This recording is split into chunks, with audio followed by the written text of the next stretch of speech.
Bharatiya Janata party తెలంగాణలో హైడ్రా విషయంలో ఏంటో తమ అభిప్రాయం స్పష్టంగా ఒకసారి అందరూ కూర్చుని చర్చించి మాట్లాడితే సరిపోతుంది. ఒకళ్ళేమో హైడ్రా కరెక్ట్ అంటారు, ఒకళ్ళేమో హైడ్రా రాంగ్ అంటారు, ఒకళ్ళేమో ఆక్రమణ నిర్మూలన తప్పు అంటారు, ఒకళ్ళేమో ఉప్పు అంటారు.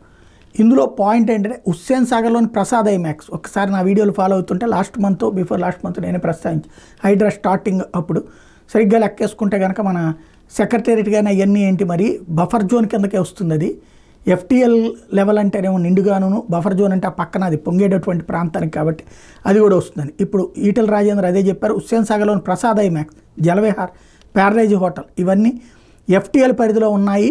వీటన్ని కూల్చే దమ్ము రేవంత్ రెడ్డికి ఉందా? సామాన్యులు రూపాయి పోగేసుకుని కట్టుకుని ఇళ్ళు కూలగొట్టి వాళ్ళ కడుపులో మట్టి కొడుతున్నావు. ఇది ఆయన అద్భుతమైనటువంటి పాయింట్ రైజ్ చేశారు. ఏదైతే నిన్న ఒక మధ్యతరగతి కుటుంబం గృహప్రవేశం చేసిన 3 రోజులకి ఆ ఇల్లు కూలింది.